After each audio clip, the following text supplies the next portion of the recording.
Assalamualaikum warahmatullahi wabarakatuh. Selamat pagi dan semangat pagi.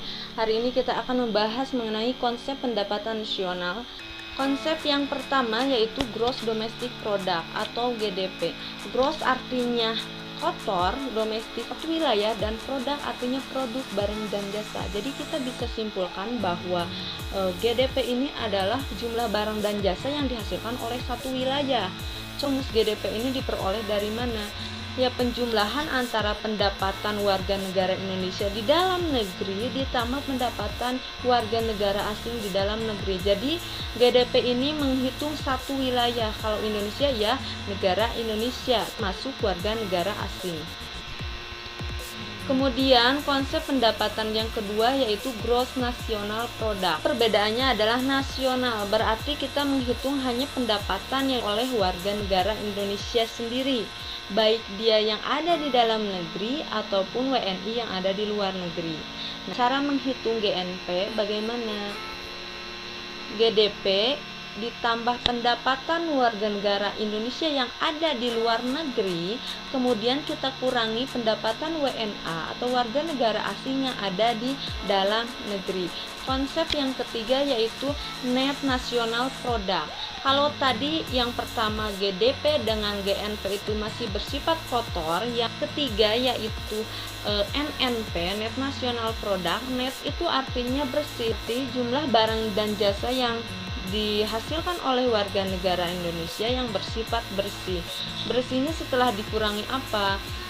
Nah, perhitungan NNP yaitu GNP dikurangi penyusutan. Penyusutan di sini adalah penyusutan terhadap barang-barang modal yang dilakukan ketika proses produksi.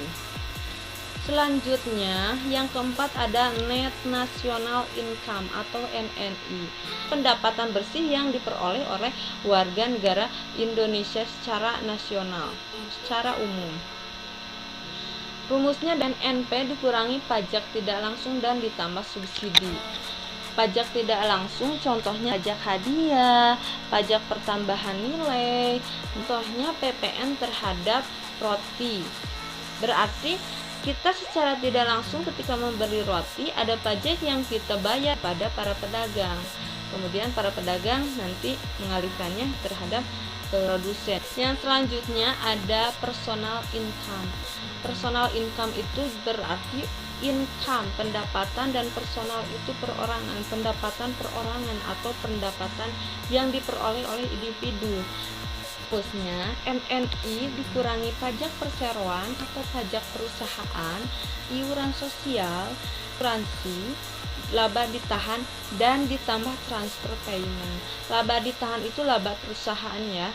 Nah, kalau transfer payment biasanya tuh diambil bukan dari pendapatan tahun ini tapi menggunakan pendapatan tahun lalu, contohnya dana pensiunan. Kalau di negara lain ada tunjangan untuk pengangguran, nah itu masuknya ke dalam transfer payment. Yang terakhir ada disposable income, pendapatan yang siap dibelanjakan oleh individu tersebut. Cara menghitungnya DI dikurangi pajak langsung. Nah, di sini pajaknya secara langsung berarti langsung dipungut oleh para pemungut pajak.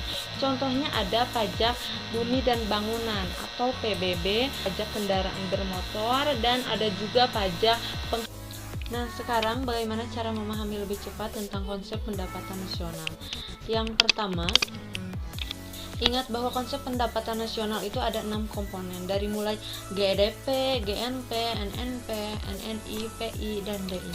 Yang kedua, mana saja yang bersifat bertambah. Tadi ada 4 variabel, dimulai dari WNI dan WNA di dalam negeri kita tambahkan, kemudian ada WNI dari luar negeri kita tambahkan, kemudian ada transfer payment kita tambahkan, dan satu lagi ada subsidi kita tambahkan.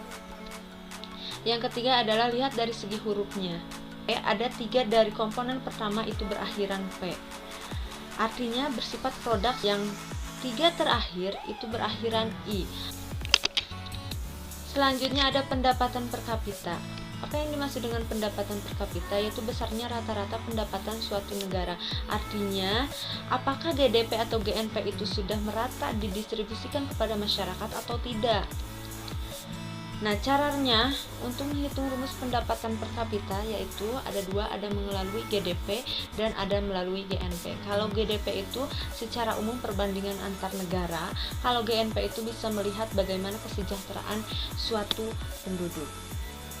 Rumusnya hampir sama kalau dilihat dari GDP tahun N itu contohnya 2020, maka kita bagi dengan jumlah penduduk tahun 2020. Begitupun dengan GNP.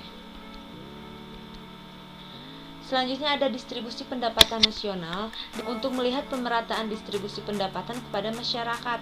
Apakah ada yang kaya semakin kaya ataupun ada yang miskin semakin miskin, atau GDP atau GNP yang ada didistribusikan secara merata terhadap masyarakat. Ada dua cara, yang pertama melalui kurva Lorenz dan indeks Gini, kemudian ada kriteria Bank Dunia. Nah, ini adalah contoh dari kurva Lorenz. Kurva Lorenz itu kurva apa? Kurva yang menggambarkan antara jumlah pendapatan dan jumlah penduduk suatu negara. Jadi, semakin mendekati garis pemerataan, semakin lurus, maka dia semakin merata. Namun, ketika semakin cembung, semakin ke bawah, artinya pendapatan tidak didistribusikan secara merata. Demikian yang dapat Ibu sampaikan, semoga bermanfaat. Wassalamualaikum warahmatullahi wabarakatuh.